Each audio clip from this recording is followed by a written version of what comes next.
is love. This is love. Oh, this is love.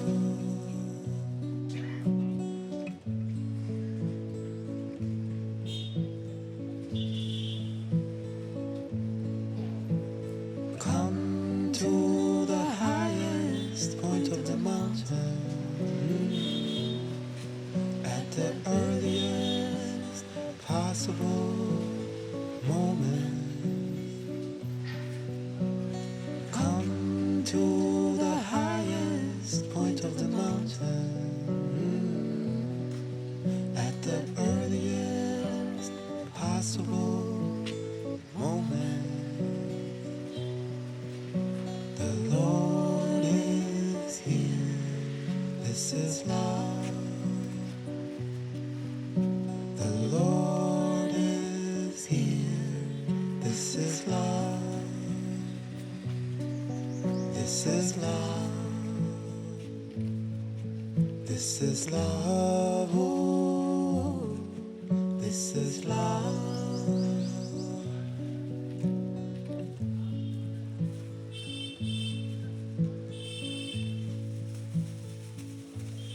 Grace is upon us.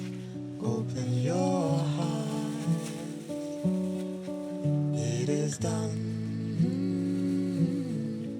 It is done. Oh, grace is upon us. Open your heart. This is love. This is love. Oh, this is love. This is love.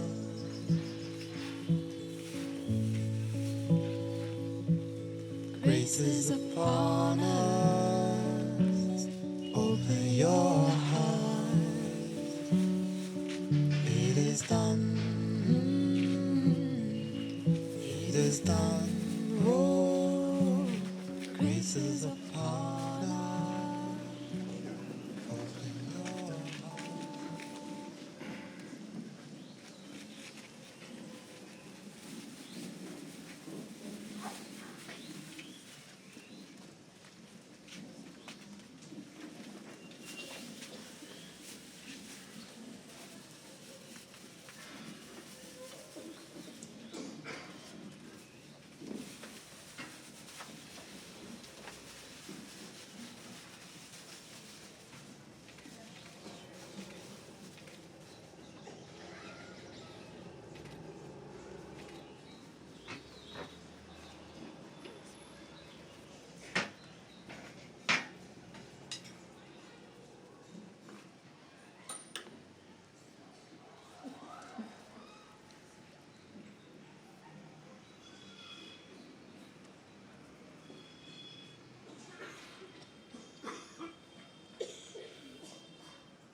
Namaste, welcome everyone to Satsang today. Thank you. Welcome also to the many friends who are joining us from around the world, and in order to share Satsang in real time with us here in Rishikesh. So big heart welcome for everyone. And good, I know today is Saturday? So maybe many new friends have come today. And so I'll just give a little tiny bit brief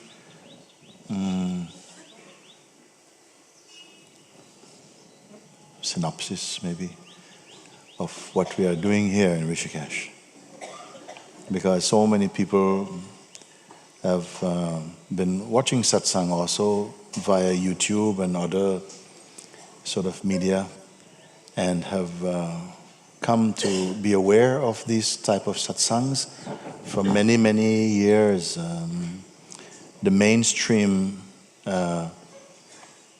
paths to seeking to find truth and to find God is we are aware of them, not in detail, but we are aware of the mighty religions of this world and so on. But what is being shared here is a very quiet path that has been also equally ancient in its origin, from the beginning, in fact, of human consciousness.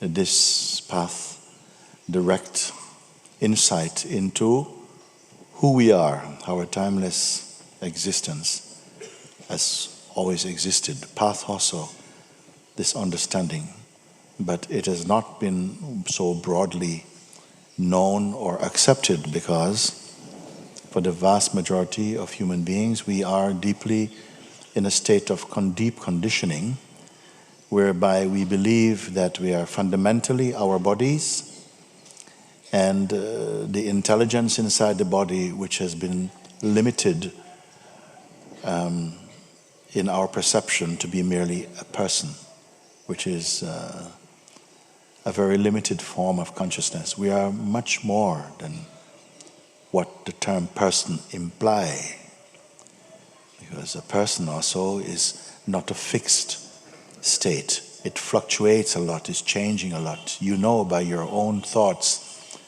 and your autobiography will be changing all the time depending on moods and so many things. We have tried being many things. We have had many versions of who we think we are, and none of them are complete. No version can be complete. And so alongside the main river of seeking in the world, in the human kingdom, there has been this path that has always been pointing you directly, not to the familiar life, what I call the earth body, which is this body, and the earth mind, which is the conditioning, and the mind that only thinks of itself in terms of our conditioning that we receive through society, through our culture, religion, family, friends, and so on. That there is a broader consciousness than this, profound and clear, perfect in itself, and that however much our life may carry intense stories, in the deepest truth, there's a reality which is without a story. It is always fresh and pure. We call it pure consciousness, or the God self within the form, you see. We know also through experience, even young as many of us are also, that this body is perishable also. It is here for a time. And also at some point, it also will pass. Our thinking is always passing, always changeful. But there is something here which is unchanging, stable, complete, pure, beautiful, godly. And in the human kingdom, I don't put any discovery greater than the self-discovery, to know and to be what you are in truth. So for thousands of years, I said this now, for thousands of years, human beings have been various human beings, not all together at once, but in various pockets. People have been meeting to discuss these fundamental questions and to try and get to the root of them. How far can we go with our explorations and so on? What can we achieve? At the end of it, are we just left as people with greater knowledge, or is there something greater than that? So many have found that there's something greater than what our minds can think and what we want for our bodily life. And that greatness also is within ourselves. I put as that greatness a human being who has found peace, who is deeply content inside themselves, who is universal in their outlook, who is without prejudice, who is universal, as I said before, in their love, full of wisdom, pure insight. That is not something that we accomplish through practice necessarily, some of it through practice. But here I am trying to point out to you directly through your own cooperation, your own looking, to discover a space within yourself that is timeless, untouched, and pure. Now, for the majority of people, believing as we do that we are merely the body and the programming so far of what it has been open to, and we deeply believe that we are that, then we tend to feel, well, of course something is incomplete and we must continue searching and improving ourselves and cleaning the mind, and that goes on and on. We don't know when that started, but it has been going on and on and on. That is also a great expression of consciousness. But this that I am pointing to, that if truth, and all religions will tell you that truth is eternal and it is limitless, God is limitless, unbound, then if it is everywhere, it must also be here now. And there are some people who feel this. Then if it is eternal, timeless, it must also be here now. And if it is here now, why must I wait for 2 years or 3 years to find it? What stops me from seeing it or recognizing it today? So such beings find their way to this type of satsang, generally. Now, not everyone may have come here today with that awareness or that intention even, but I am sure most of you have come because you have had a sense or a taste that it is possible to go much further than we have assumed until now. So I hope today the kind of questions I'm open to are those by people who are searching for liberation, searching for really coming home to their completeness, and not just putting questions which I call knowledge questions, which is learning more about the world and so on. This you can get from other sources. I also will talk about a bit of that, but I don't want to focus this time merely on passing on knowledge which is kept only in your head and will not stay, but more on a discovery that you're open to look and to discover what is here that you have not until now discovered clearly. So these are the kind of questions I'm really open to, and I feel that we will all benefit from the interaction that will come as we explore together. And this I call direct experience, rather than intellectual conviction, intellectual knowledge, here for direct experience. And I don't mean experience in the form that experience which has a beginning and an end, but to find that which is beginningless in you. And surely some of you must at least know that if that is really possible, then this will be the greatest discovery in the human kingdom. It is not a discovery of an object, because no object will stay with you. It will be a discovery of the pure subject, which is what you are. I'm standing with what I say. I'm standing fully with what I'm saying with you. So I invite you to come and place your questions in the light of what I have introduced to you. Who will come now? Again, before, yes, you can come here. Yeah. Before I go further, I will not too much encourage people to go into their stories, because it takes a lot of time and it's not really that important. Little few pointers maybe, but don't be holding on to some story. Okay, good. Namaste, Guruji. Namaste. I wanted to check with you in my inquiry. Something new came this week. Previously, when I would observe and sort of begin to see who the observer is, I could not. It always felt like my identity, or who I feel I am, was the observer. Yes. But now, when I look,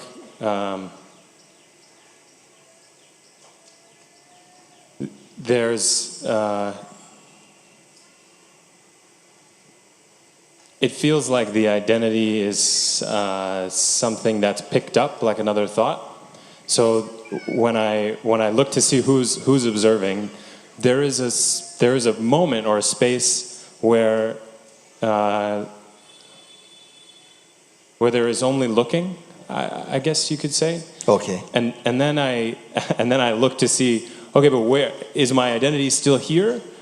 And then suddenly the identity shows up, I guess, and then it seems like, oh yes, I'm the one looking, and then I say, okay, but this is also seen, and then for a moment again, I'm without identity, and it's flickering in this way. And what happened? And so for a moment again, There's no identity. There's no identity, and then I check again. But now is there an identity? And then it shows up again. Okay. And so it's flickering in this way, and it feels like if I'm just silent with the seeing, and I don't look for anything else, then it stays sort of stays identityless. Yes. Very good. Many of you who may be new to this, some of what you may be hearing, you're maybe not able to comprehend it. You know, what are they talking about here? Okay? Don't worry for that. Actually, what is the possibility here is perhaps the most significant recognition or discovery that you will ever make. And there's something inside us that seems to want to stay with the past, want to stay with the old identity. It's almost as though it will not support you in this new discovery. It wants you to stay in the old way, with the earth mind, earth body, earth look. So that force has always been in life, and is part of what we have to transcend, this voice that keeps you being limited in the state of personhood. I don't think there's anyone here who can argue against that we will all know that sometimes your thinking is not reliable. Many things are being thought. Sometimes you can definitely see your thinking is very negative. And for a long time you have supported it, even believed in it. But there comes a time when something begins to suspect that and to move away from the company of that type of thinking. That is the beginning of your self-discovering. So if you feel some, no, this is not for me and so on, these are only reactions coming from that place. Stay put. Observe what's going on. But don't be so quick to identify with that. If you can do even just this, you'll find that there's a greater space opening up and a greater sense of stability emerging inside your being. So don't give in too quickly. It is okay, because very often understanding doesn't happen instantly. First, misunderstanding comes. And gradually, as you persist, the mist clears and a greater sense of understanding also energetically comes, and you feel comfortable with the sense of being challenged. So bear with it, because if not now, you'll have to do it later, because your mind is not going to just leave you because it likes you. Okay? Your mind is not your friend. Not yet. You must transcend the influence of his voice first. Then he will be in service to you.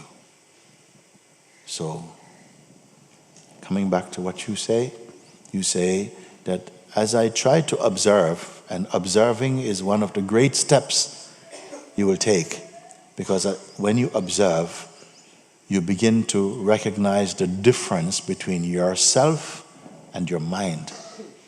And that is a fundamental step in discernment. Your real being doesn't talk so much. Your mind talks a lot. Okay?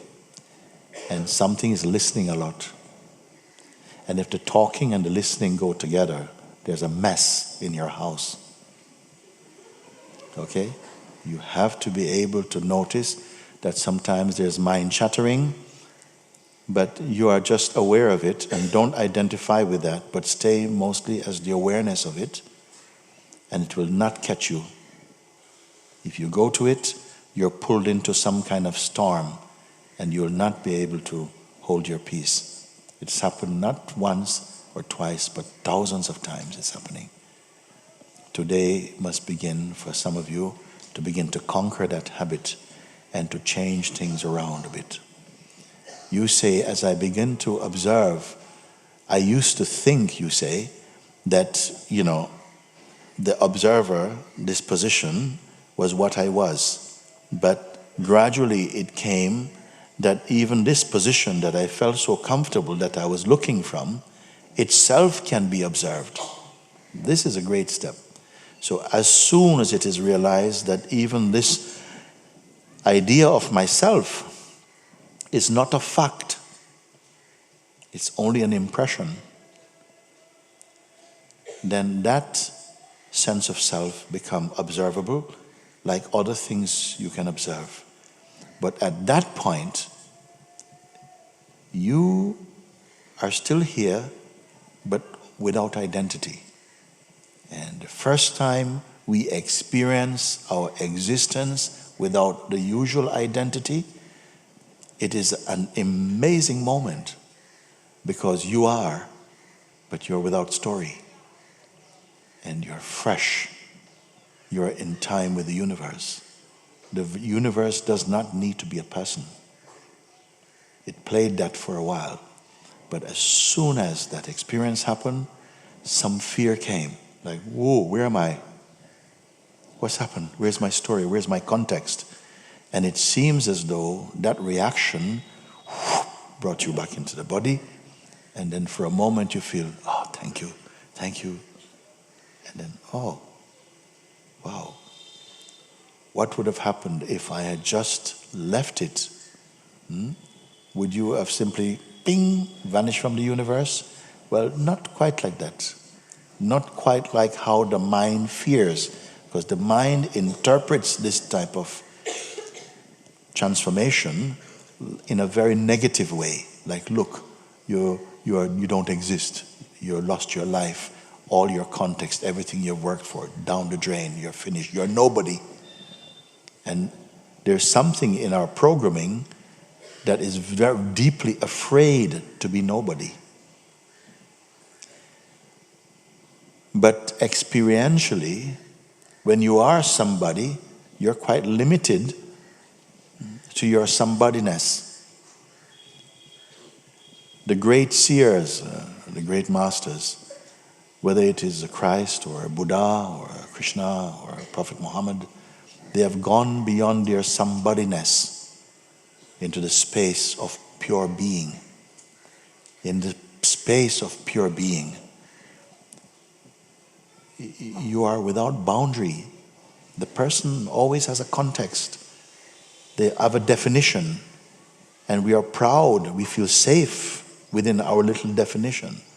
But it's such a limiting state. As you grow through your spiritual practices or insights, you are noticing that you don't depend so much on your personal definition. Is being replaced by a wider sense of being. The mind wants to come and to give a bad reading early to put you off the scent. It will say, look, you're vanishing, look, you're going to lose. And you have believed this in the past, and you have stopped your growth.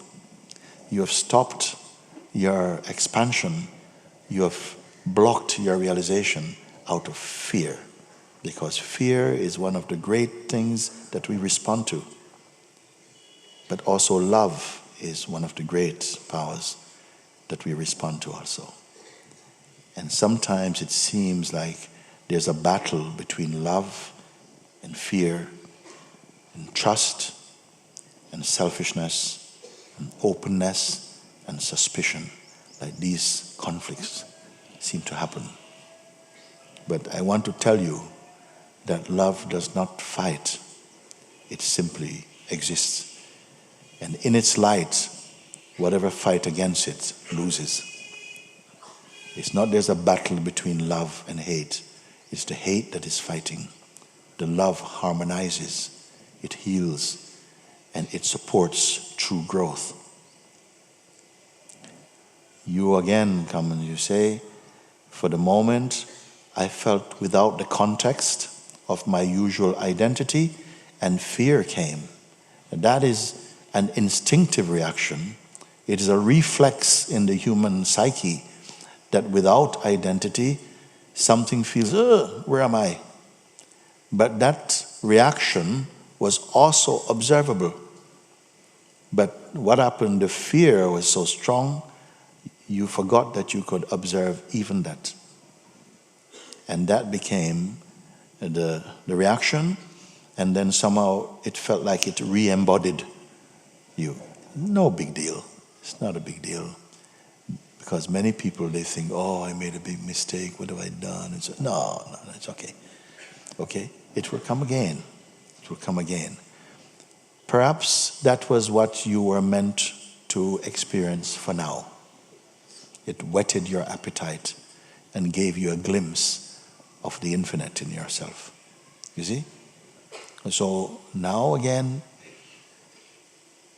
you must be careful of is in that reaction whereby your mind came back, you don't register this as an unpleasant experience, because if you do, you will have the tendency to resist going there again.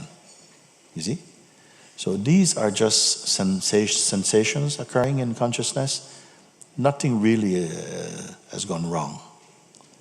You are still coming closer and closer, deeper and deeper with your attention to find your stable self beyond the changeful identities. This is what is happening. So, where are you right now, would you say?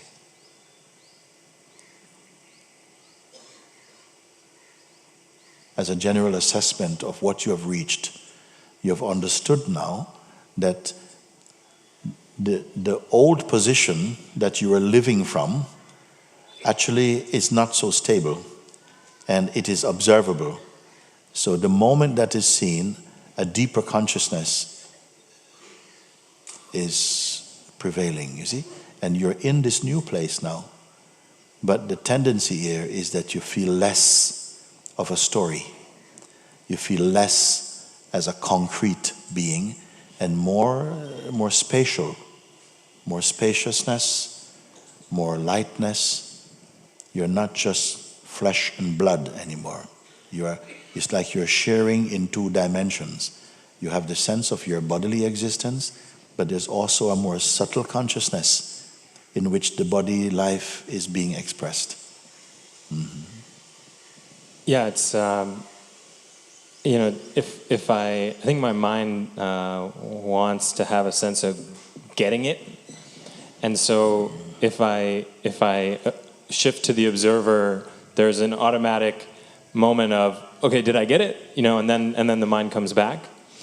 You must look and find who's speaking and saying, did I get it? You see, don't identify with this voice. If you identify with this voice, you'll go to stay in that position. The one that says, did I get it? You have previously identified with that position. It is still only an egoic identity. Did I get it? You see? So you are aware of this voice and its energetic presence to say, yeah, was that it? And rather than identifying, notice that is also observed. And stay put in the place where the seeing of that takes place. And you see nothing has moved from here. Simply be here. This voice is going to keep coming until you transcend its influence. If anytime I try to speak about it, it feels like I then again come back into mind. Because you identify as the one who is speaking about it. Yeah. You see? Yes. The one who is speaking about it also, it is just also the mind and the identity is speaking. And it is being witnessed from a deeper place. Stay in the deeper place. And you neutralize, you win the true I back. The I has become contaminated and is functioning only as a person ego. It has to be cleaned. Ramana Maharishi, he said something. Listen to what he say. He said, the I gets rid of I, yet remains I. Again, the I shakes off the I, yet remains the I. Sounds crazy if you listen only with your head. But what he's saying is that the I am, your natural sense, I am. That sense I am actually is your name. The name of all intelligent beings. Your first name is I am. You always say, yes, I feel this, I. This I is consciousness. That's what it means. I, consciousness, am. This is what I am mean. But it later got converted because the I am consciousness needs a body as a vehicle in order to taste experiencing. But somehow, while it's expressing in the vehicle of the body, it gets identified with the body. It was not an individual mistake. All beings that came into manifestation have been conditioned. And you must take the darshan of that ignorance. I am the body. And with this belief, consciousness came into existence and began to imagine itself to be only a person. It is a limited form of consciousness. And once it became the person, it came into a world of vulnerability and time and fear. Because the person is based upon the feeling, I am the body. The body is in time and subject to change, to disease and to death. And consciousness, which is deathless, identifying with the perishable body, began to feel that it is perishable. And this is what has happened, you see. And so what happened now is that you're waking up, because when you believe you're only the body-mind, it is called sleep. It means that you're still conscious, but you're moving in a very limited field. We, through satsang, through spirituality, you are winning yourself back. meaning coming back to your rightful place as pure consciousness. At the moment, we have mixed the consciousness and conditioning, and the belief I'm the body creates a distortion inside the pure consciousness, which it's meant to experience. It is meant to experience with this identity for a time. But it must grow to transcend this limited idea of itself. And the growth means to return to its place of neutrality. Return here.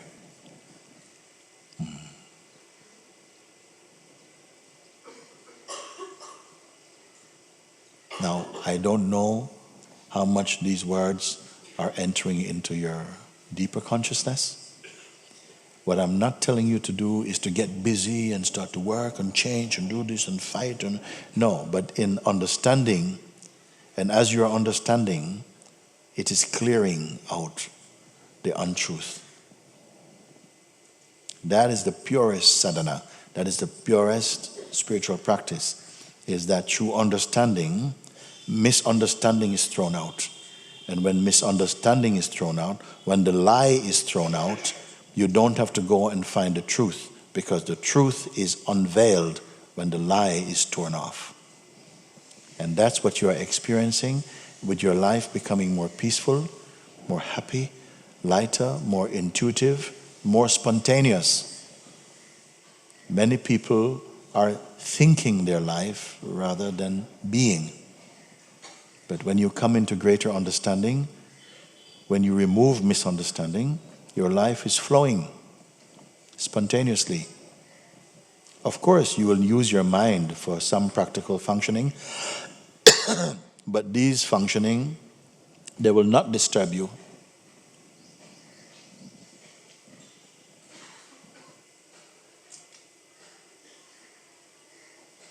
Whatever arises for you, there's a capacity in you to perceive it. Even if something happened in a billionth of a second, you, without moving, perceive it. Because your consciousness is ever present.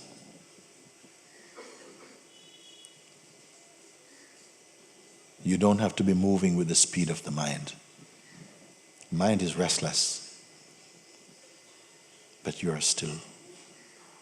In your stillness, in fact, it will allow the mind itself to become still.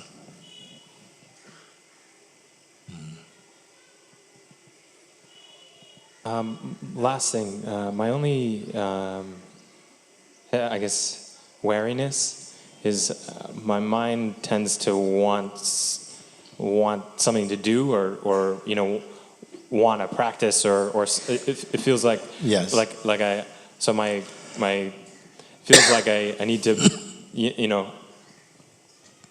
observe and then leave it at that and sort of not do anything else? No, it is not. Thank you for saying it. Yeah. But it gives me a chance to tell you something.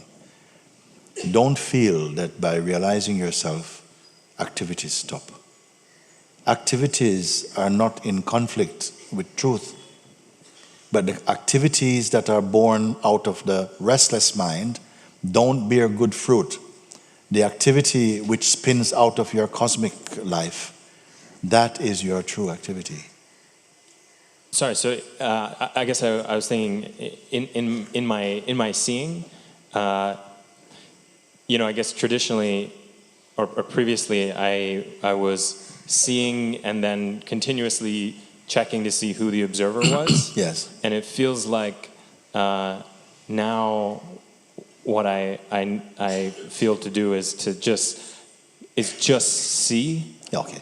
So you're seeing has slowed down your restlessness, and it's brought your restlessness into a state of silence. Yeah. Okay? But the mind has a few more cards to play. Yeah. He's going to say, yeah, but look, you're slowing down, you're becoming stiff and tight. You see? Okay? The serpent's voice is not going to go away so quick. He's going to keep trying, no? It comes, but look like this. But you're saying, no, but At least when I was doing the inquiry, I was doing some action. Some action was Yeah. there. You see? So it's trying to steal your peace. Okay? Look, because as you are slowing down into a state of peace, it is interpreting the peace as stagnation. It is not stagnation. First, as you slow down, then the thought comes, but what am I going to do? I can't just sit around all day looking like this guy. I can't do it. There's a life to live. There's things to do. There's people to meet. Your mind is speaking like that. But what is happening is that there's a changing over of power from person to presence, from manual to automatic. Something is happening. Trust it. Don't go with your mind. Your mind has cheated you out of your freedom many times. And it will continue if you keep providing the opportunity and simply listening to its assessment of life.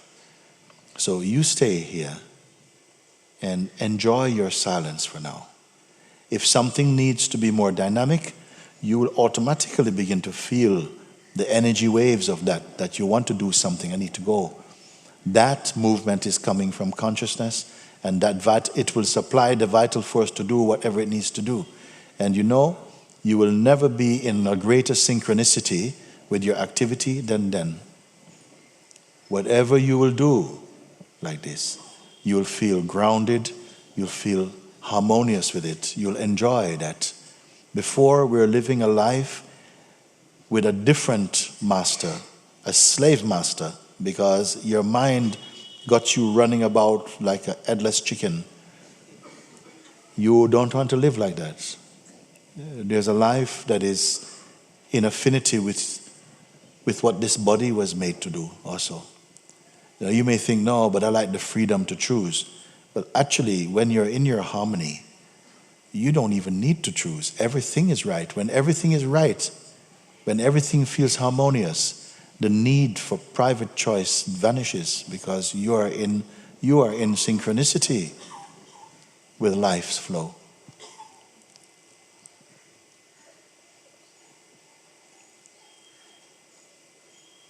The mind has a lot more cards to play than 52 in a deck, I tell you. It will find a little thing, another, yeah, but what about this?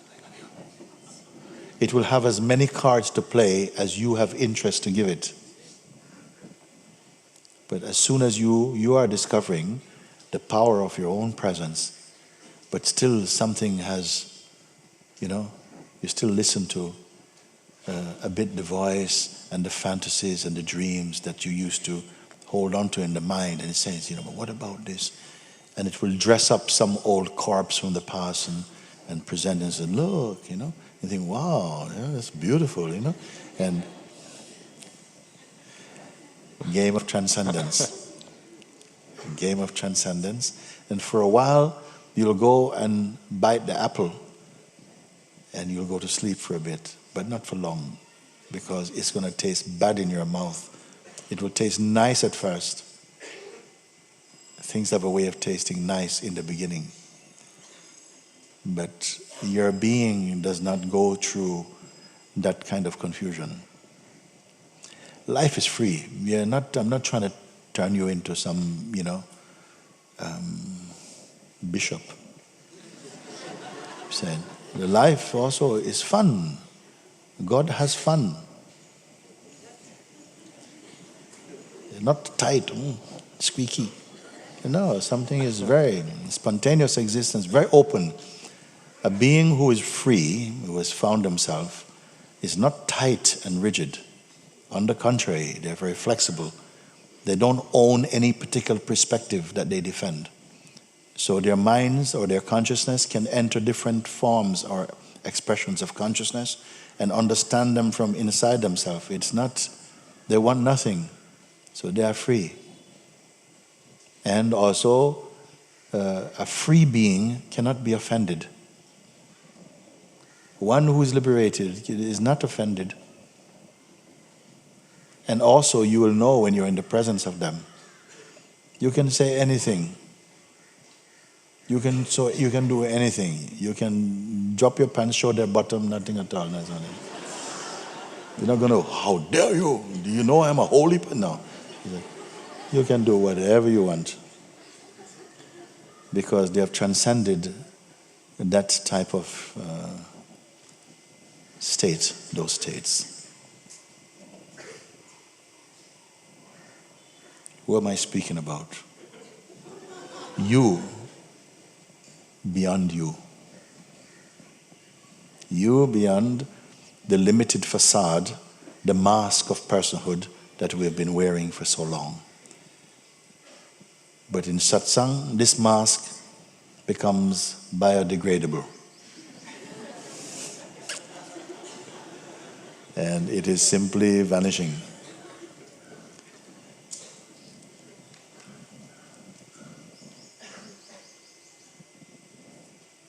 Very good. Thank you, Guruji. Thank you. Very good. Next one is where? Someone who really, really has something to say to me today. Who is it? Come then.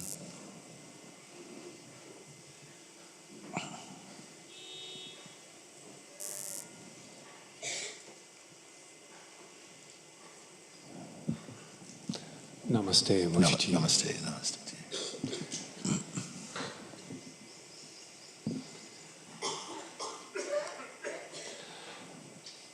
You've given us so many different doors. I've been knocking. Last week you spoke about a photographer taking an image of the stars. Yes. The He's here actually. No. Go on. Yeah.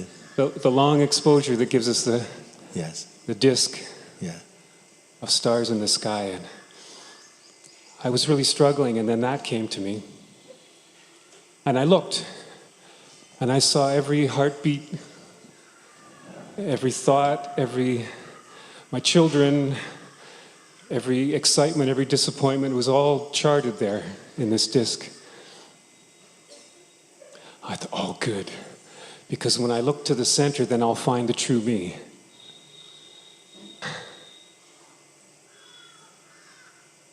And I look in the center, and there's nothing. Yes. Not what I was expecting. Did you see that nothing there or here?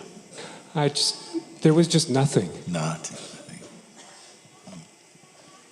And all I could do was laugh.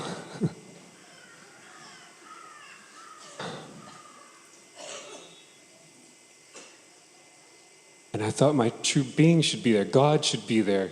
All these things that should be there.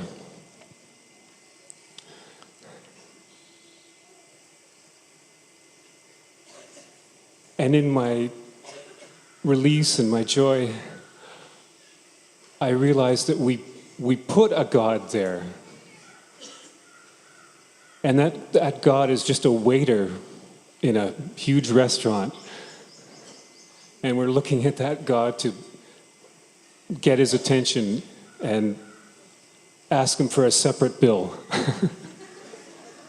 There's 7 billion of us asking the waiter for a separate bill. And it's nonsense. Thank you for bringing me here. Yes. When the forms you are expecting to find are not there, the formlessness that remains, that is he and that is you.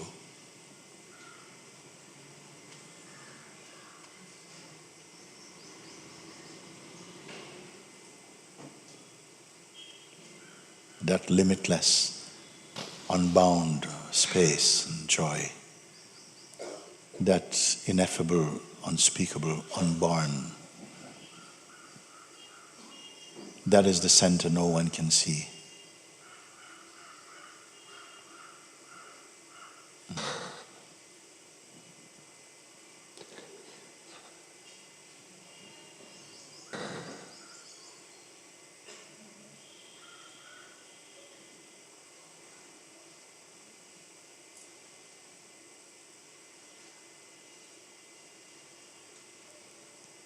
Mind expects to find something in the center.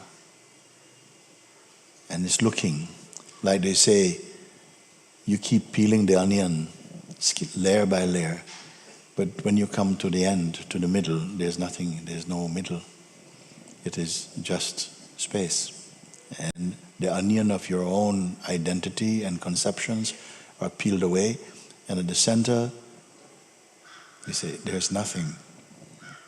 But something knows this nothing. Something knows this nothing, and it is this nothing. But this is not the nothing from the mind. This is the nothing everything.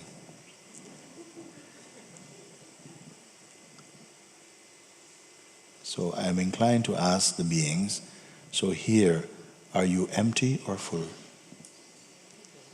You see? And then any word that means nothing actually. Are you disappointed? Who is there to be disappointed even?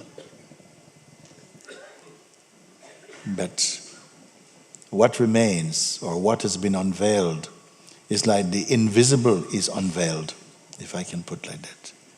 The invisible is unveiled, and it is complete.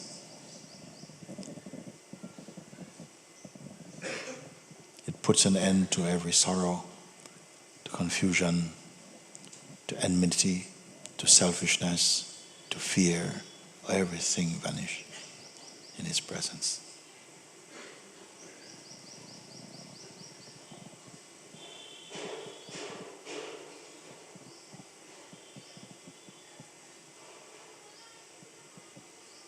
You came from person to presence to find your absence. What a great discovery, but who will understand?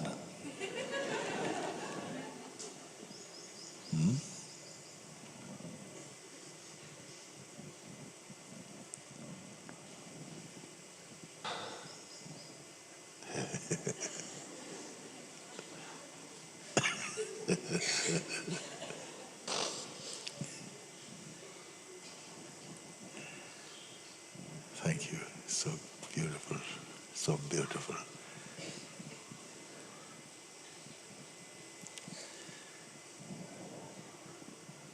Can I come and see you? Yes, come.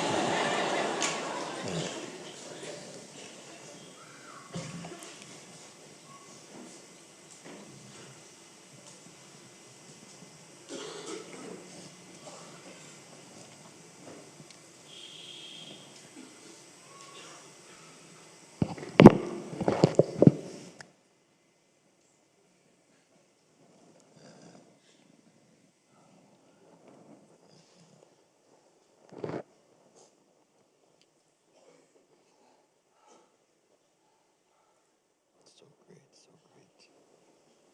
So great, so great.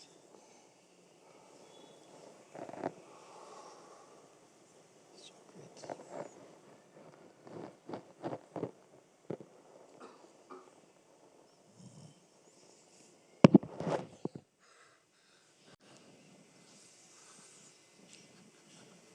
great. So great, so great.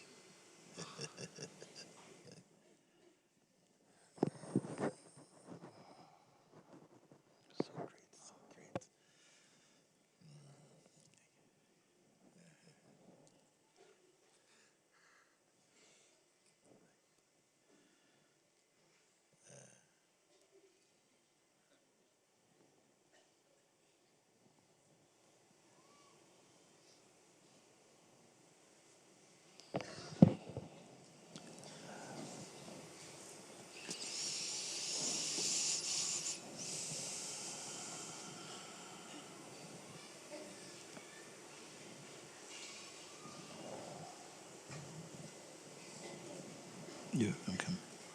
Yes.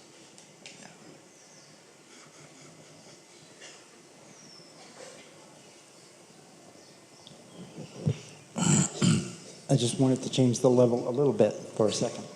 You wanted to change? Change the level Okay. of Okay. consciousness here. Okay. Okay? You mentioned the human kingdom. I have no problem with that at all.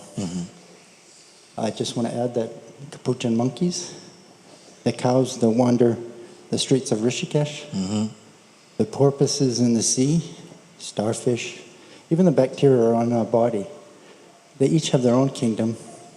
We're all part of a larger empire. And that is a living, breathing consciousness Yes. that we cannot understand. It would be very moving to me if you would encourage this audience to celebrate that for 5 seconds, and maybe comment on the value of doing that on a daily basis, if you care to. Yes. I would say that you will not understand any kingdom until you understand your own. You will not know any species or any other until you understand yourself. When you have really come home to yourself, you will have an insight into all of consciousness, in fact. You will not separate them, but I would say that it is good first to have a profound understanding of your own nature, of who you are, and then you'll have an insight into what they are more, rather than we look upon the surfaces of their being and study only their behavior, but of their own inner reality we know nothing. And it's not that we have to go and study, because your love, the love that arises inside an awakened heart, is not particularly having any species. Love has no species. So I think in some way it incorporates, it encompasses the whole. And not only of sentient beings, but also insentient forms also. As a biologist, I would just like to suggest that perhaps these trying to understand oneself can be done in concert with, simultaneously or intermixed with, studying the whole biosphere or trying to understand the consciousness of the biosphere. But can you understand the consciousness of the biosphere without understanding you, yourself? Can you understand you without understanding the other organisms that co-evolved with us? Yes, you can. You must start with yourself. I don't say, or dismiss. I say you must focus on yourself. Because even if you are in very close company, it's like if you go to bed and you dream, you cannot share this dream with anybody, with anyone, even if it's someone you love the most. You cannot share it experientially. You may talk about it, but your experience is unique. And the waking state is the same. It is a very unique and private world. You cannot share exactly the same way you feel and think with anyone. It's only through your own being you have a sense and deeper and energetic correspondence with them. The more you understand inside, internally, then you have access into the expressions of other forms of consciousness. Otherwise, it is only a mental gathering of information based upon something that is about observation of behavior and so on. But as you go inside, it's not a selfish act. In fact, it is a truthful act, because you will first, the sense of other arises after the sense of I. It is only in relation to I that the sense of other can come. There cannot be other before I. The I is the firstborn. It is the most significant. You must understand it. I'm not saying that, until we do, we must not have appreciation. We have appreciation because the consciousness is what we are, and it expresses in each form according to its own inclination and desires to do that. In your body, in this body, it developed a deep love for and a study for biological life and its expression. In another one, it may be very different. You see? It's not that you can say, okay, because I have had an insight into the deeper and subtler forms of consciousness in its biological expression, means that everyone should have exactly the same. Each one will have their own unique experience to share. And this is why I say it would never be right to have one religion in the world. Because as long as human beings believe in their diversity, and that is a fact, that we are each very unique, and that's a fact, and not gone deeper into where we are one as essence, as long as we believe where these individualities and like that, then no one will have the right view. And we will need each other to show the consciousness demonstrating, you can't catch me, you cannot figure me out, to say. If you bring the greatest minds together, you will not be able to comprehend what the might and the wisdom of consciousness. You cannot grasp the intelligence of it. It's only by emptying yourself of your own conditioning, your own private mythology, and your own belief systems that we become available enough to correspond with other forms of consciousness. Even within our own kingdom, we don't understand. Even within the human beings, we don't understand each other because we don't understand ourselves. Thank you. I shall contemplate your words abundantly. Because I appreciate beings like yourself who are pioneers into some research that gives an opportunity for others to look as well, but not all will look and see what you see. And even if they look through the same microscope, their thinking will be different. You see? When you have explored into your own nature, there's a universality in that. There's a love that really encompasses all expressions of consciousness. Just in the same way, the one who has truly discovered the self does not fight against other expressions of consciousness in their search to find God. All play a part. Thank you. Namaste. Namaste.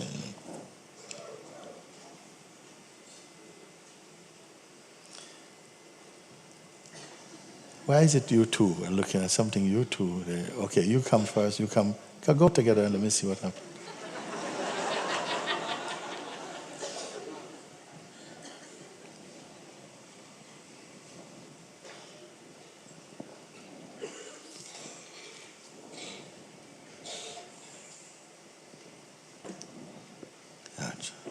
Namaste, Mujib. Namaste.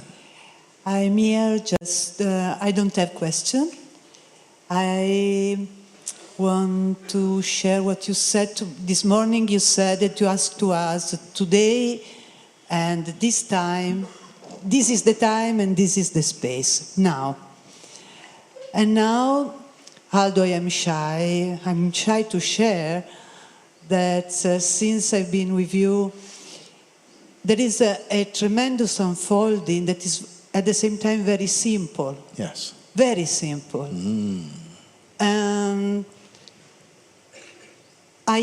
I want to speak, but in reality I am silent inside, in saying that this abyss, this profound nothingness is sweet.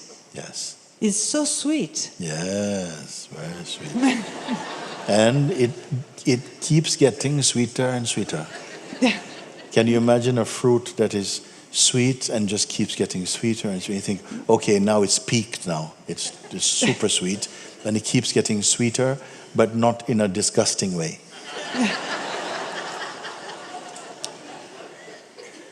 And I took the courage is just to say, I can only see this lila, this unfolding, and although there are dramas and things and goings, but I can't really every morning start afresh and new and looking and participating in this unfolding. And in this grace, I really love you. I love you too. I love you. I love you too. And I love you all. Yes, because of course. Yes. Why stop at one? I mean, it loves the oneness in all of its diverse expression. That love can do it. The person by itself can't do that. The person cannot do that. It's good to try and to love as many, but there will always be at least one you can't make it. You see? Because as soon as the person is there, it cannot do it. Your neighbor or somebody, the guy from the shop or something is going to tick you off, and you cannot meet that love in that way. But don't give up. But what you have said, you have coming from emptiness, you say it is very sweet. And also love arises here. And this love is not a bargaining love. It's not saying, I'll love you if you love me back. It can't help loving. Very beautiful. I love you. I love you too. Okay, good.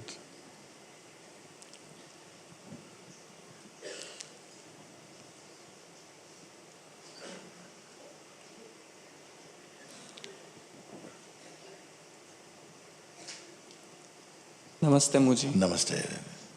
I would like to read out a letter from my wife. Okay. She's not able to come here, but she's listening this session live. Okay, very good. Namaste, Muji.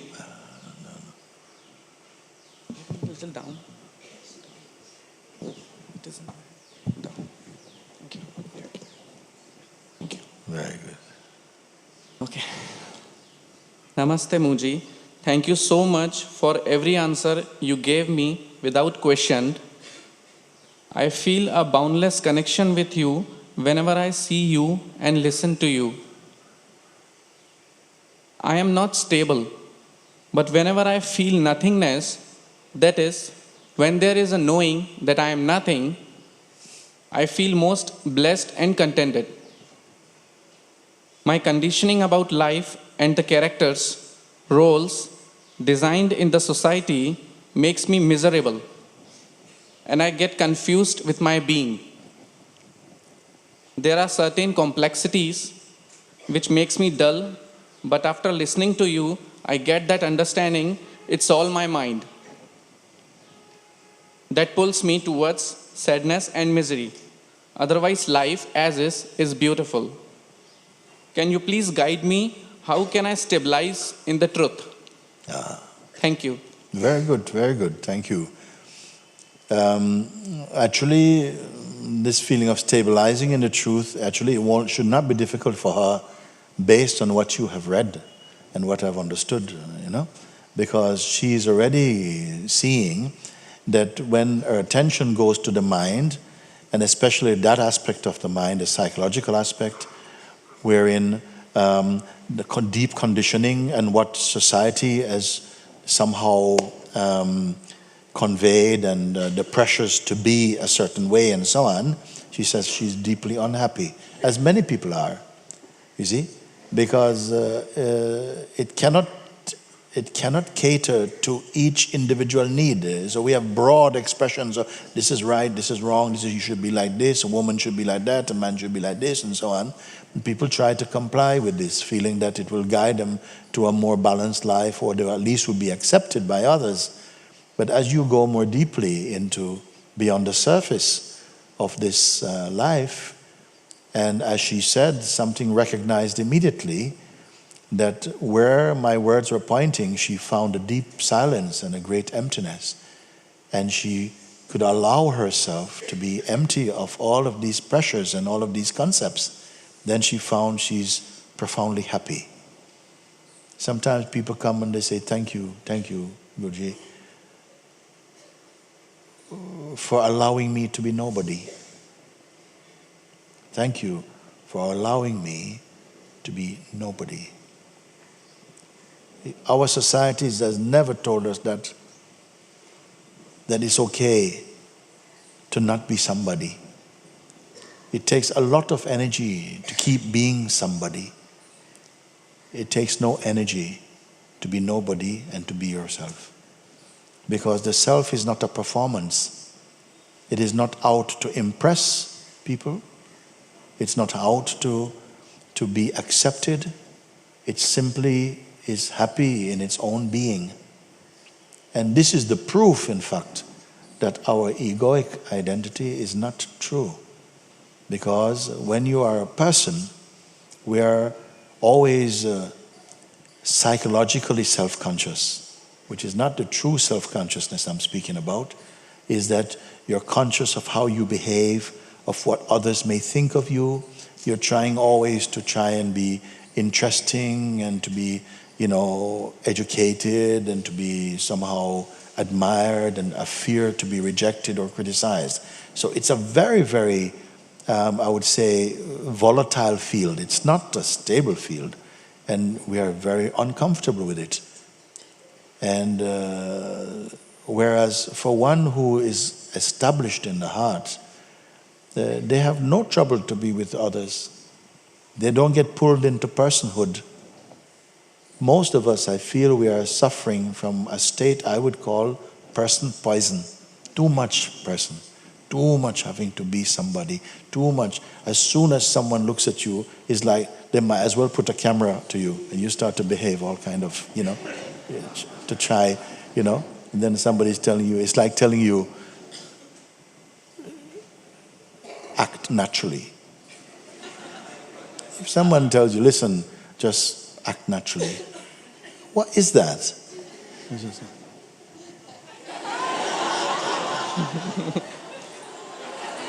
I mean, you already go into some kind of strangeness. You cannot be yourself. You see? So, in a sense, our psychological conditioning makes us feel like that. We are always a bit watchful. You cannot really relax. This is not for everyone. Many people, they don't mind. They don't mind. They can go to anywhere and they are unaffected in their being by situations, circumstances, and people. But what your wife is saying is that, yes, these things, the sort of cultural conditioning sometimes, expectations, or the perception of expectations, they're heavy on my heart, and I find that it saddens me. It's a pressure. But where I am allowed to be just myself, to sink back in, especially into this great emptiness that I find behind the screen of the life, here in the belly of my being, I've found a space I can simply be. Then she says, I'm happy. But the question she finishes with, how to stabilize in this happiness? See? First, you have to find out who's asking the question, how to stabilize. First, she knows that place. In that place, she is already one with it. You see? It's not like here, where you say, we are so many people sitting in this hall. Okay? So there's two factors. There's the hall and the number of people sitting in the hall. When you come to this emptiness that she's referring to, really, there's not you and emptiness. It's like you're one. You're one. In the beginning, it may feel like I am in the emptiness. Then I may tell you, you are in the emptiness as emptiness itself. You see? Then if a voice says, but how can I stay here? I say, well, how are you staying here now? Oh, yeah, I just am. How can you stabilize in this place? Stop thinking about stabilizing. You're here. If you touch stabilizing, then you're going to, oh yes, I'm not stable enough. You see? How to stabilize here, don't touch anything at all. Enjoy. Don't touch stabilizing or not stabilizing. Don't touch even I, if it's possible. And you find you're the wordless, unborn, immutable silence itself. Silence beyond even the concept of silence. How does silence look? How does a silent person look? Do they have to be still in some asana? No, they can be chopping a tree down. And total silence. Internally, outwardly, you may be doing many things, painting a wall or whatever, but inside, your total serenity, total silence, total peace. Are they doing it? No, they're not doing anything. They and silence are one, not one doing another thing. Smell a rose, the fragrance is, the perfume is arising from the flower. Is the flower sending out the perfume? Is it going? It's not doing? No, the perfume and the flower, they are one. So the perfume of being is peace and joy, happiness. This is your fragrance. It's not a doing. These are not doings. They are simply your perfume. So don't be troubled by this question, how to stabilize here. Stop giving so much importance now. When you're here, leave everything. You leave everything here now. And marinate in this state. Incubate in your silence. Enjoy. And then whatever comes to do, you do. And you will not have the feeling that anything takes you out.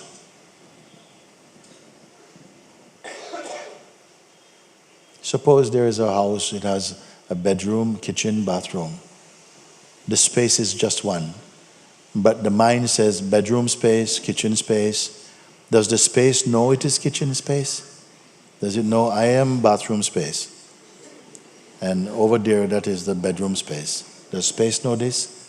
Can we take a space of bit of bedroom and take it and put it in the bathroom space? Your being is like this. It is everywhere. Labelless. So she's very much in the right place. I cannot tell her to do anything. Simply you would say, don't bother about these things. Don't hold on so much to this idea of how can I stabilize here. You are here. Here is just another name for what you are. You're always here. I would like to say something. It's for me. At this moment, there is a knowing. There is a knowing that there is someone else standing here speaking to you, a person, referring the knowledge from the past. There is this recognition. Yes. Then there are desires, personal desires, person desires, earth desires. When there is a surrounding of desire, the person gets shaken. It goes after desire. And that time I feel very helpless. Very much helpless. This time I feel helpless. I being what now? You said the person is not you. You said the person is not you? Yes, Huh? person. It's connected with you. It's connected somehow with you. Otherwise, you would not be concerned about it. The sense of the person with their desires and their resistance and attractions and so on, that field you know, that dynamic field, you're aware of it. Yes. Yes? And Yes. the sense of the I who is desiring something, that's there. But there is Yes. a deeper awareness which is not so involved in that. It is not trapped in the bubble of that desiring and identity. Would you say that? Yes, there is a knowing that a person is getting trembled because of desire. Then there is a fear. There is a fear. This person that you speak about, I call it the idea you have of who you are. It's a kind of conditioning. You see? But something is pulling away from that conditioning and revealing a deeper consciousness. But the activity of this person and its activities still keeps going somehow. And it keeps going because it gets food from somewhere. There is still some identity with it. There's still some investment in that. Otherwise, it cannot go by itself. These thoughts, a thought cannot think itself. You see? It can only become a thinking process when it connects with the one who is interested in the thought. So it takes power from that one. No thought is self-employed or self-empowered. It runs on phantom power. Means that it picks up the power from the interested party and then it runs on that power. So in some way, you're supplying some power to that. I don't put this in a blameful way, just that we understand this. It cannot live independently of you in that way. You may not be able to trace where the feed is exactly coming from, but it is there, some interest. Because you walk each day to your work in a place like India that's surrounded by so much possibility of getting caught up in different things that you can see and hear through the senses and the mind, and yet you're not troubled or disturbed by them. Why? Because you don't have any interest in those things particularly. You can only be troubled by something that has meaning for you, has some significance for you. You see, if you have no interest, the thing cannot trouble you. Yeah, this also happened. Yes. That the same desire is there, and I'm very stable in knowing. If you recognize... And in that stability, that desire flows. Yes. It just flows. Okay. The same desire, where a person get, and in some other instances where I'm fully into the knowing, full peace, and the same desire just flows. Person don't get disturbed, that desire. The person and its world and all its activities, psychological and otherwise, cannot affect the pure self, pure consciousness.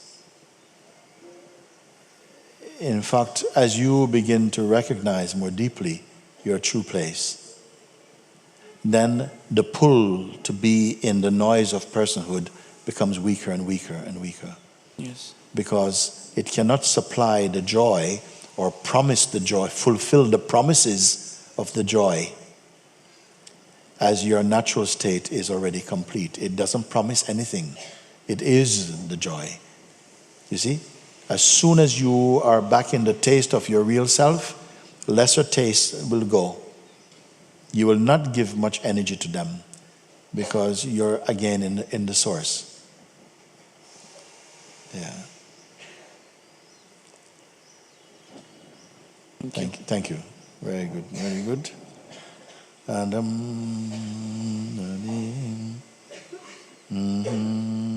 who is it that really? Is it you?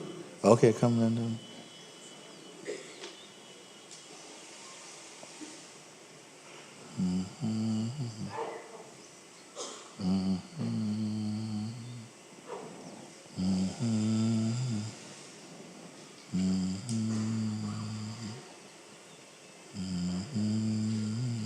Muji, I love you. I love you too. And for all the time that I have been here, at every opportunity to ask a question, I have been formulating and reformulating my question in different words and more attractive words. But in the end, I cannot say my own words. I can only read. Replace me with you. Rid me of ego and merge my mind in you. If there is identity, replace the identity with truth. Let there be only oneness here. Dispel any arrogance, any ego, and let me melt in you, beloved Lord of my heart.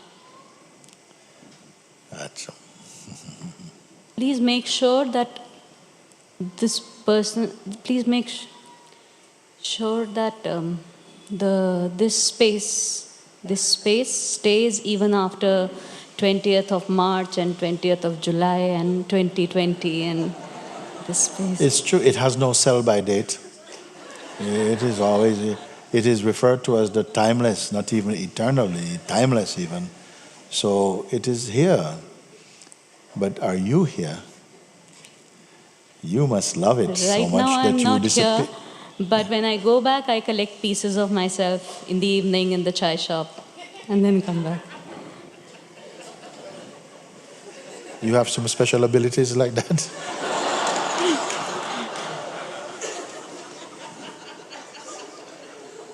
Muji, Yeah. the only thing of any value to me in the consciousness is love for you. Besides that, nothing works, I have learned. Besides that, the person doesn't work. The life outside the ghat does not work. And I know there are people who dive in so casually and then they plop and then they just vanish. I just keep sitting and looking. Please make sure that this space does not end and this person never comes back. Replace me with you. Yes, the space never ends. It never goes away. It has never done it. As many as there may be countable years in the human mind, it has never gone away. If there was something like 1,000,000 years from now, that consciousness, that space, will be just as it is today. Amen. Yeah. The sense of yourself as the tourist who come there and go out is only a play. You will come, each time you come to this shrine of emptiness, you will go back with less of who you think you are. At some point there will be no one to return to that place. It's a kind of waking up out of a long dream.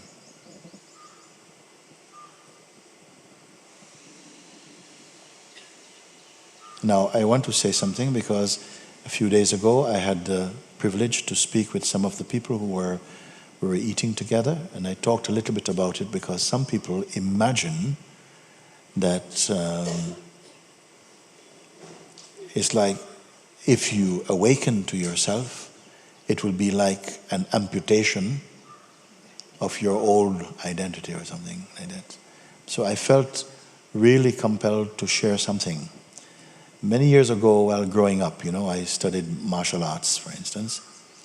And there I learned a lot about like balance and timing. It came with that.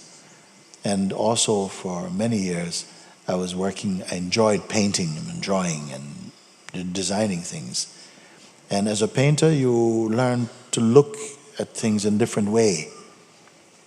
Look at the texture and the shape, the form, the contrasts of things. Your eyes get trained in this way. And I'm sure many people, if not everybody here, you develop some skill in your life, things that you've learned in this body, and even with the programming somehow, or the conditioning. But we all absorbed many impressions. You learn many things. You've studied some beautiful things you've learned through the mind as well. And sometimes people think, well, do I have to drop all of this? I said, it is not like that. Because when you wake up, the things that you learned as a person, it was always supported by consciousness. What you have learned in the mode of a person, it was still the consciousness that expressed that experience. And it will be incorporated in your new expression. It will even be, it will be broader in its application even, but not as determined by the mind of a person. You say, absorb me in you. This you, it is an infinite field. and it knows rightly what this body is best expressed as and what will be expressed through it. There's nothing to worry about. You're not going to be totally thrown into some strangeness. All your life is in service as you awaken to that. But that plus insights and unexpected gifts that you could not imagine, you have no reason to fear. So don't feel that there's going to be some amputations and so on. If anything is amputated, it will be ignorance. Ignorance will be amputated, or it will be dissolved, whichever way you want to look at it.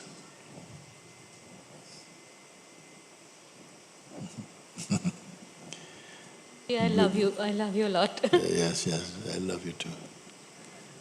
Okay, another one at the back there. Somebody, is it burning? Come. Oh.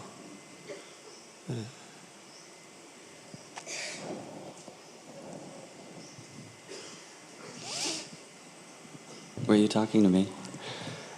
Yes.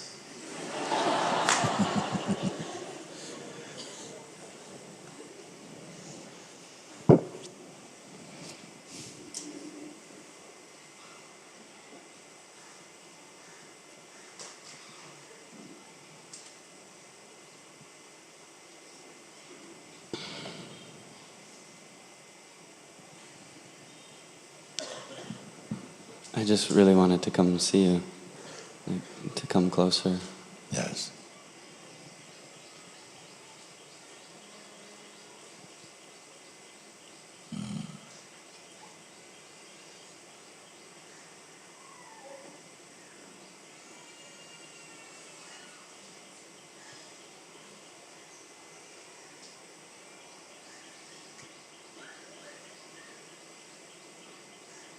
Sometimes we say, we'd like to meet, no?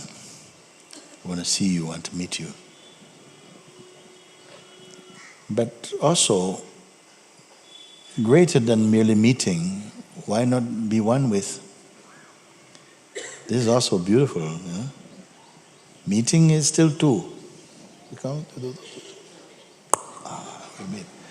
But being one with is something very beautiful. It doesn't... whatever the attraction is between us, whenever it is satisfied somehow, in that there's a oneness. There's a harmony there. Sometimes I see people and they're crying and they're in this like devotion toward you, and there's a part of me that respects it and appreciates it, and there's a part of me that judges it and thinks like, oh, that's a bit over the top. Or, and then I walked in this morning and I just started crying, and I'm like, oh, I'm one of them now.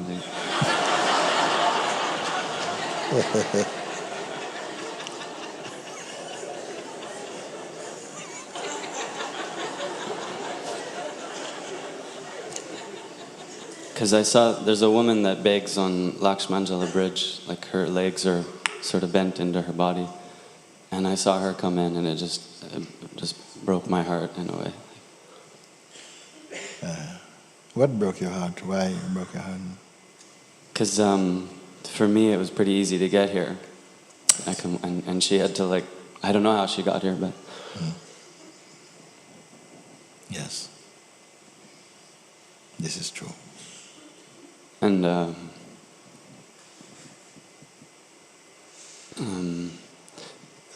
like every limit is we can go through every limit. I just feel, I see my own limits that I set, and then I see what happens when I push for them. Like I had to push to come here right now. Yes. And, yes. Yes, sometimes you have to push. It's easy to step back. And there's a time to push and a time to leave things. There's even a time to step back. But they must not be determined merely by the past and by the person.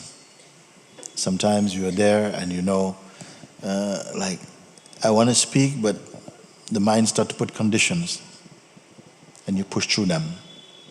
I'm very happy to meet people like this. I almost came to your house last night. I was with someone that sort of knew, and I was like, oh, let's go. And she's like, no, we can't. And I thought one way or the other I'd see you. So. Very good. I also have a request. Okay. I do music with, I have a guru that I've been studying with for 5 years. Mm-hmm. And part of my sadhana is a music project that I do with him. And it would be my total honor to come and play for you. What you play? We call it mystic folk, or like tantric music, or spiritual music. Okay. I play guitar and he's singing. And I believe you would love it. And, You have your guitar here? I didn't bring it here with me. Oh, okay. I just brought my heart today and my request. Okay. Yes, you must come and do one time. Okay. Okay. Can I come closer? Okay, come.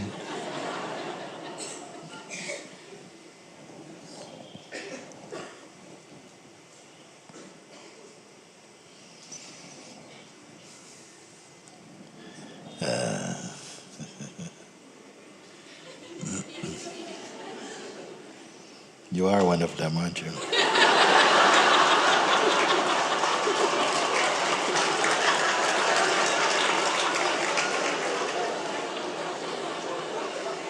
Oh boy.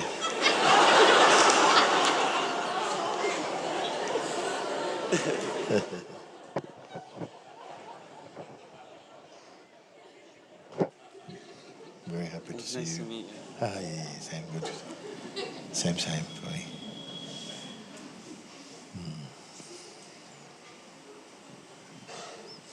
Thank you. My name is Milarepa. Miller? Milarepa. Oh, Miller, very good. Yeah. Good, thank you. Thank you, Muji. Thank you, Miller. When should we come?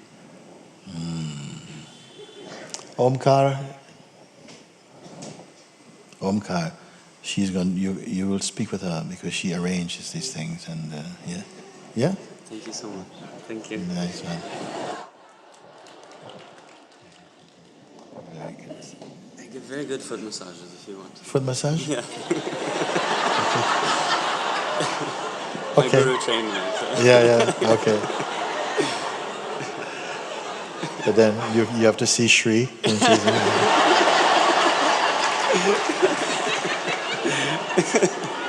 Thank you so much. Thank you. Okay. Yeah, love you.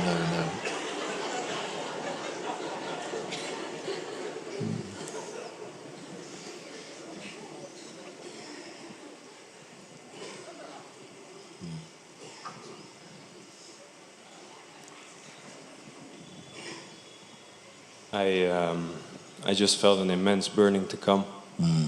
For the past days, I raised my hand a couple of times, a lot of times, but it didn't happen.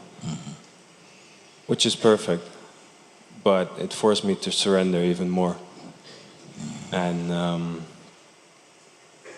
I don't know what put this urge inside me to come forward, but if anything, it's only to confirm that what you are pointing to is true.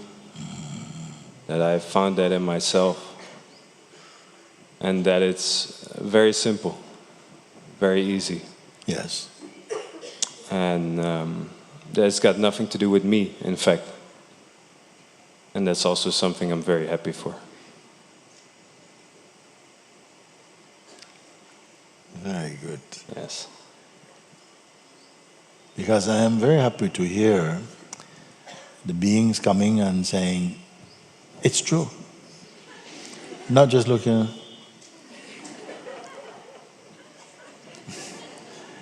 Now you can say, yes, it is true. It is like that.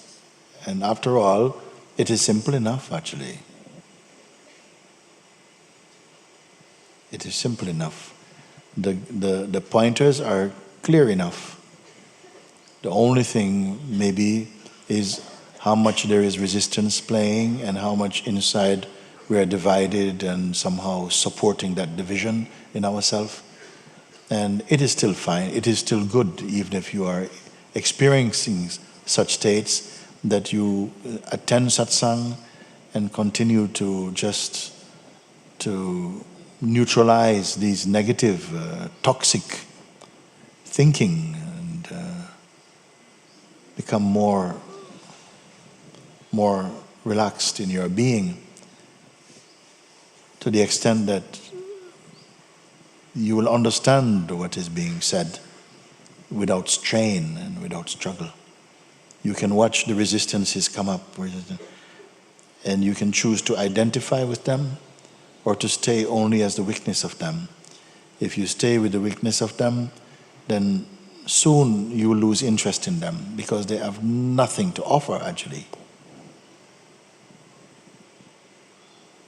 To the point where you look and think, how could I have been living like this for so long? Now examining these things, you say, they are nothing. But for a while I felt them to be so important.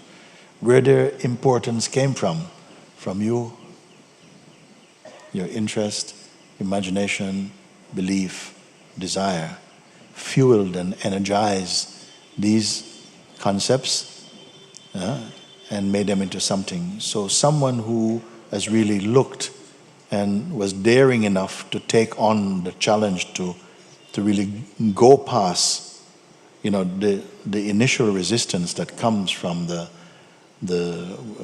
what you may call the constructed sense of self, from the past and from the old regime of thinking, and allow the space to look and to welcome and to experience their natural oneness or harmony with something that is so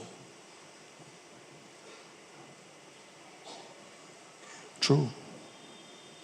Then why should you not be able to come and say, it is like that?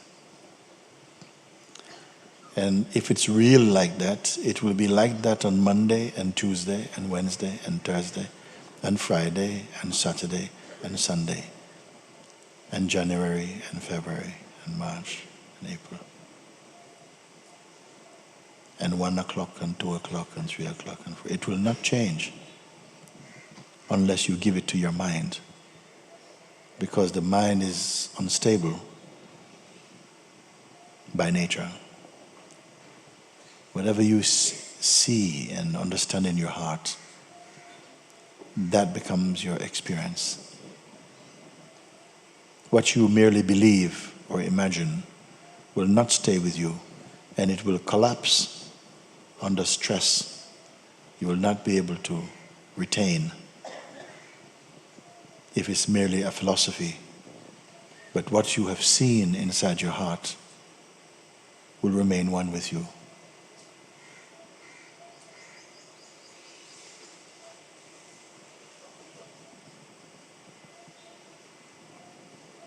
Thank you.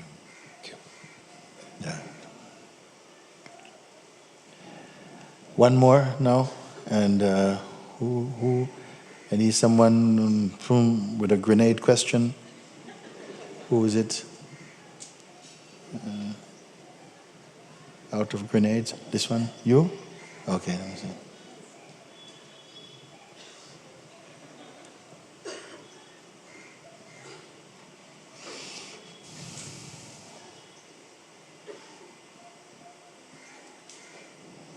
Okay. Thank you. Hello, Muyi. Hello. Hello. I don't have any question, but I think that maybe you can help me to bring this question, because I don't have the word to express. I don't find the word. So the last Sunday, when after that, before you finish, you guide us to see the perceiver of the perceiving. So I really go inside me and was very strong. So because I'm going to see the perceiving, Suddenly happened something that I cannot describe because I'm going inside and at the same time going outside. I don't know in which moment, like, something in my mind could not understand that. So, like, I don't know, maybe I was, I don't know, second minute without think like something too much. You sit down and let's all do it together. Okay. We spend a few minutes to look Okay, together. thank you. Okay? Yeah. We spend a few minutes to look together. You sit down now and do.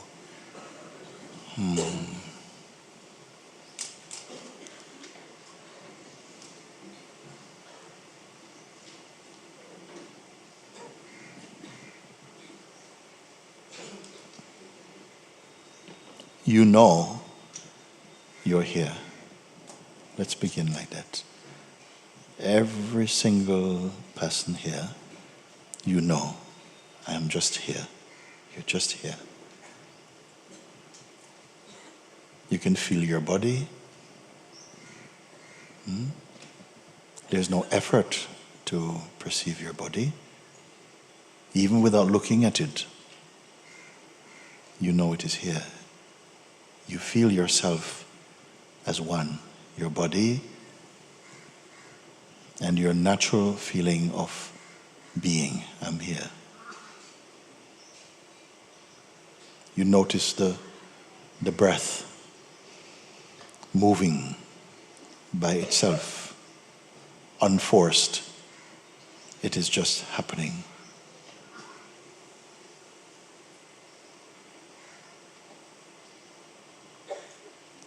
Through the senses, through your ears, you can hear the sounds that are coming from different places. They are simply floating through a space of being. It is not even just the body, but the hearing, the sensing, it is just like sensations that come and go. You are doing nothing at all. You are doing nothing at all. You are simply here.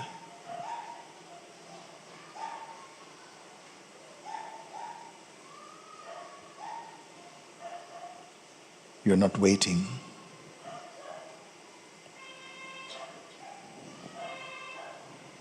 You're not imagining something. Don't create anything at all. Simply stay as you are with this natural feeling of being. Nothing to construct. There's nothing to become. There's nothing to change. Nothing to fix. Nothing to hold. Simply you're here.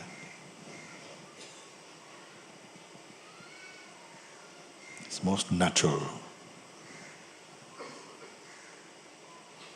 You're not on the way to another state. It is not necessary, not now. Simply you're here.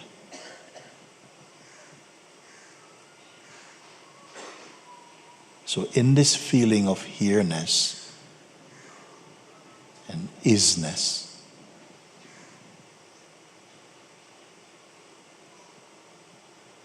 you are. But who are you?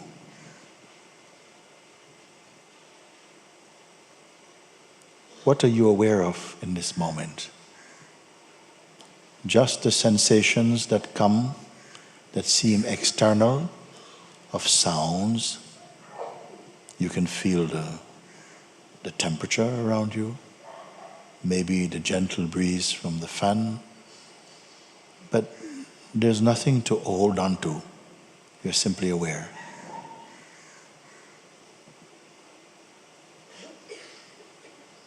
If a thought should arise, don't follow it.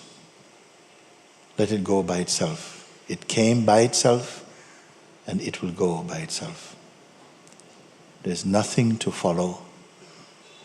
There's nothing to change. You're simply resting in your natural being.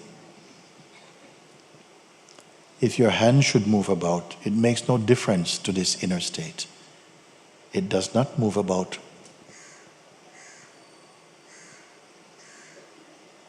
Who is actually here in this space? Just be aware of the space, of the feeling of being. You know you exist, but who is it that you are? Don't touch any idea that you have heard before.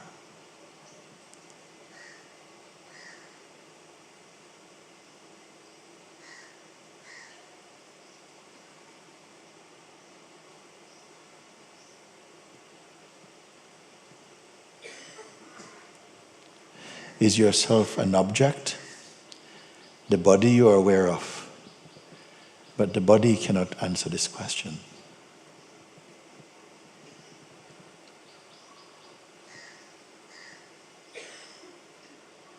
Don't imagine, just be aware.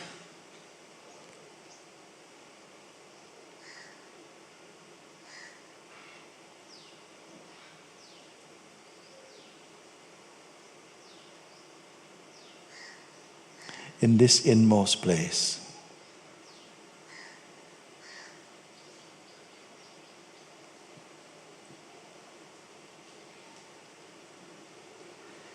what time of day is it? There is neither day nor night. There is no time. These are only ideas, not needed here.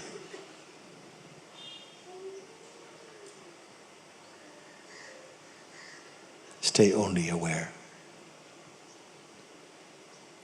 Without going to the past,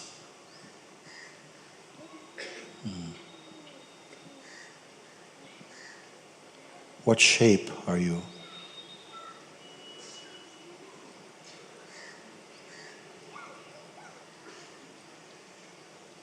Do not hold on to anything from the past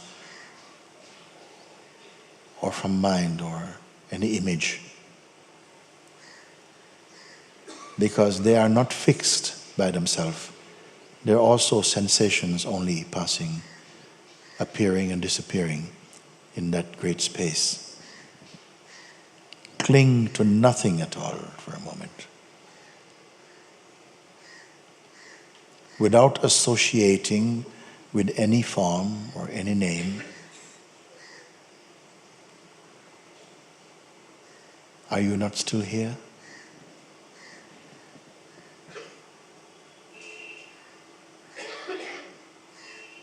Whatever you can perceive is not fundamentally yourself. It is only an idea. You have tried many ideas in the past. You have picked up thoughts and let go of thoughts. Still, you're here. You're not your self-image.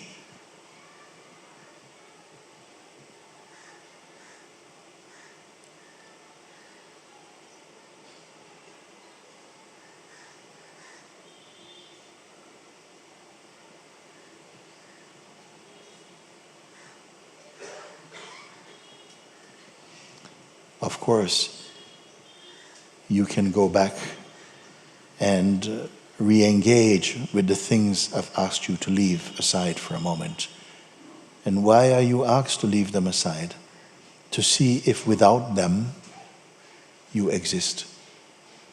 And you find now, without any association, something is here. But it is not a thing.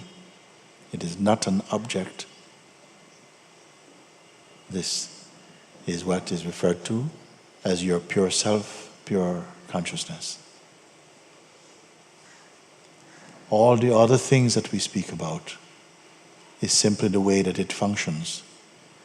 They're like a garment that is put over the consciousness to make it appear to be something.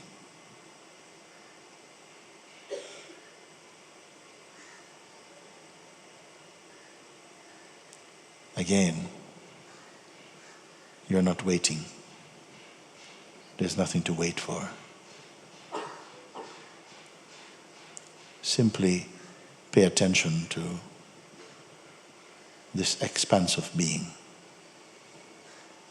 You're not creating this. Simply noticing, observing. Feel that sense of space and peace also.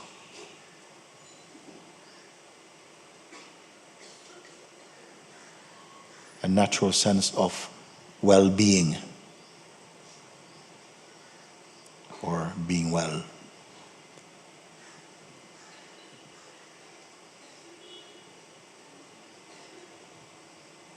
What you are experiencing is that which underlies all changeful states, but itself is not subject to change. Unbound, ever fresh. It is not a person.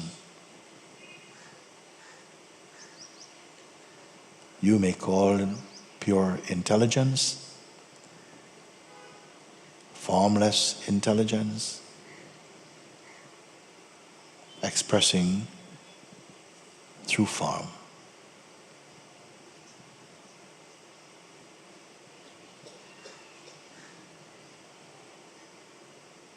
You're not asleep.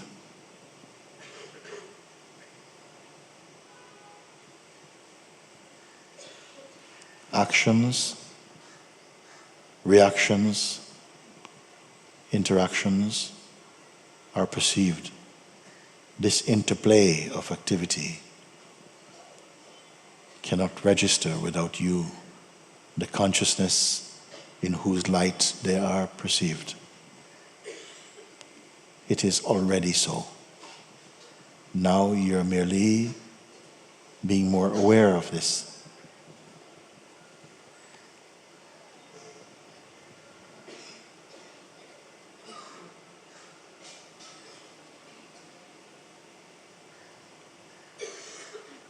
Feel this great sense of space, infinitely greater than your body. That even your body is appearing in it, the consciousness.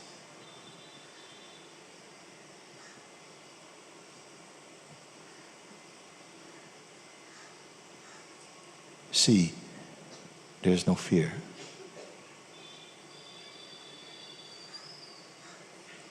There is no otherness. Simply a field of being. This is our natural state.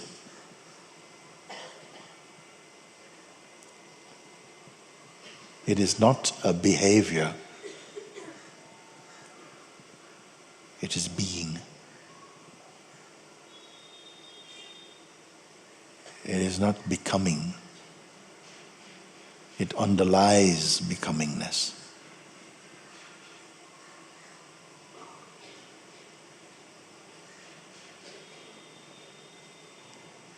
When your eyes open, it will not finish, nor will it go away. There's no place for it to go to or to run away from. It is ever-present field. There's nowhere where it is not. It is not mostly in one place and less in another. There is no place.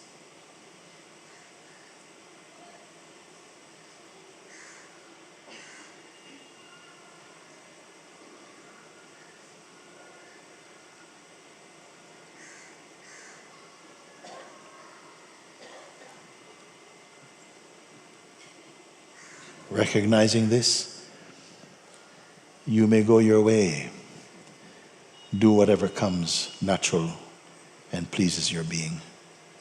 But whatever activity arises is played out in the vastness of this.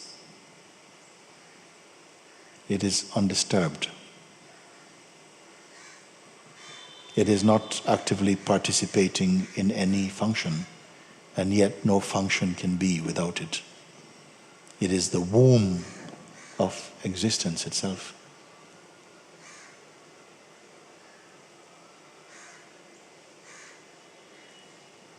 It does not start or stop. It is without beginning or ending. You could confirm this yourself now.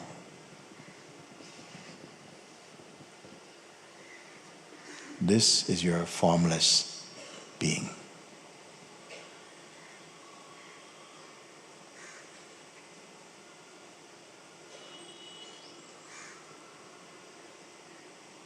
It does not belong to you. You are merely one with it.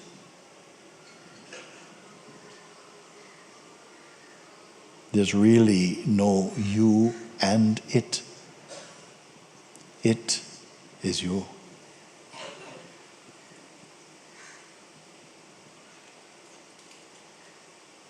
The rest is only an idea we have of who we are, which is also a play in consciousness.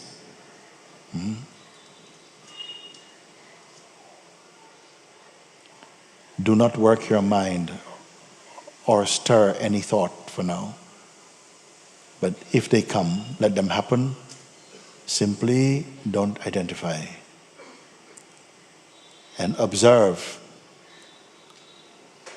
that you're not handicapped, not disabled.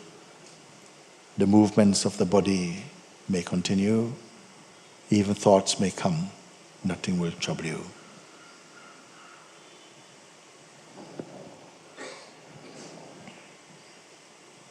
Okay. Om.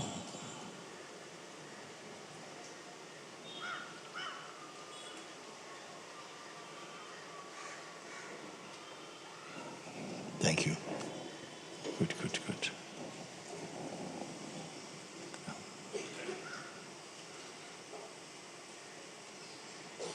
Now, as you are here, we can say you return to normal consciousness, but I don't want to make this segments. You are just here. You are the same, in fact.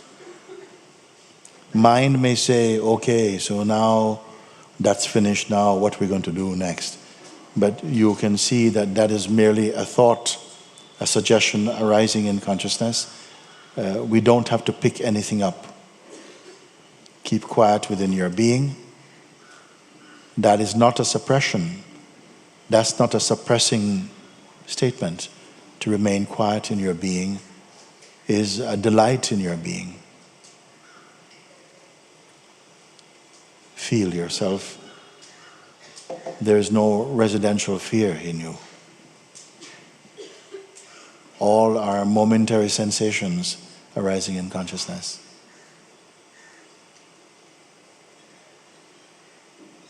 Whether your body is moving fast or slow makes no difference to this.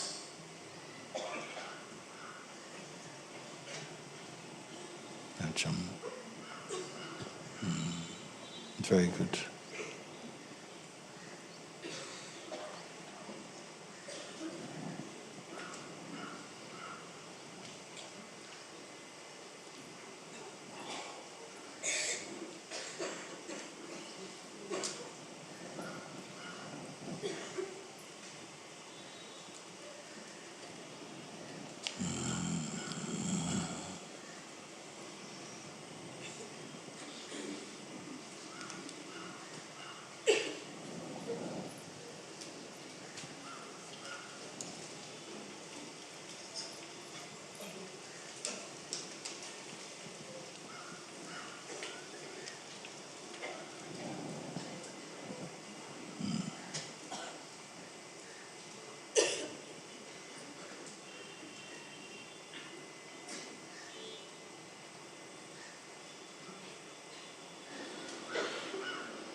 Before you go, I just read something. I just open the page here.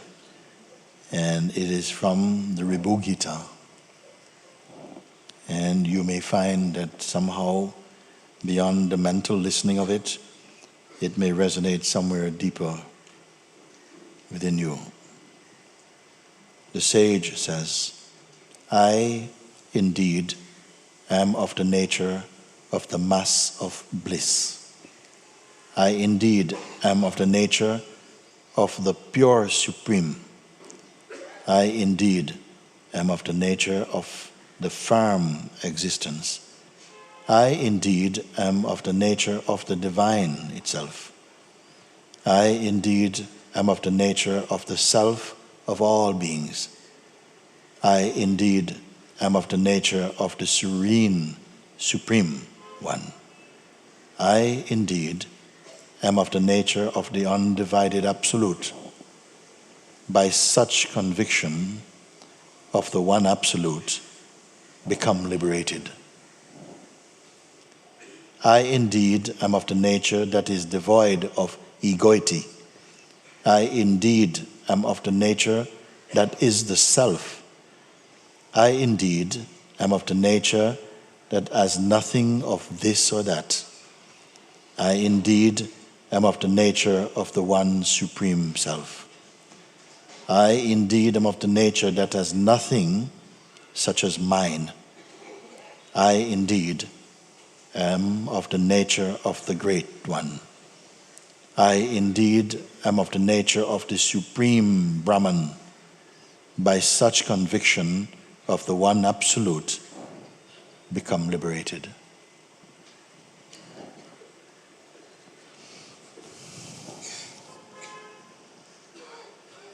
Thank you.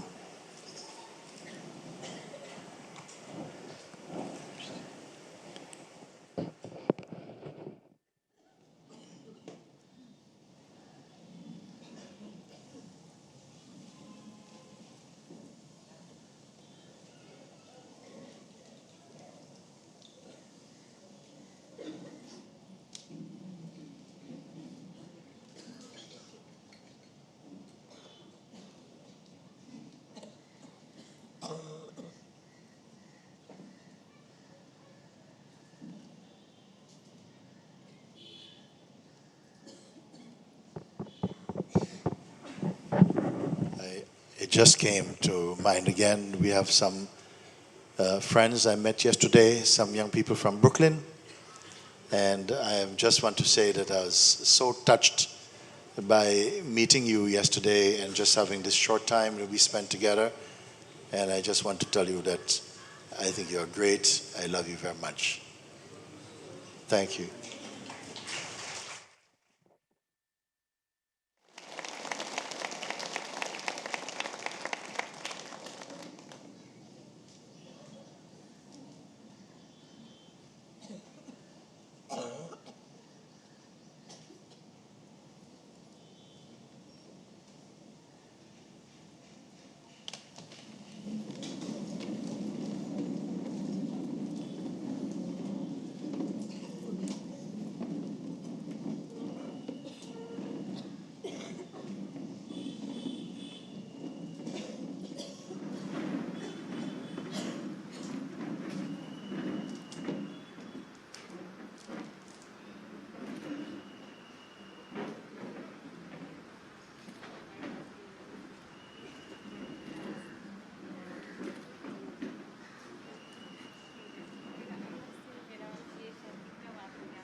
Ha ha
ha.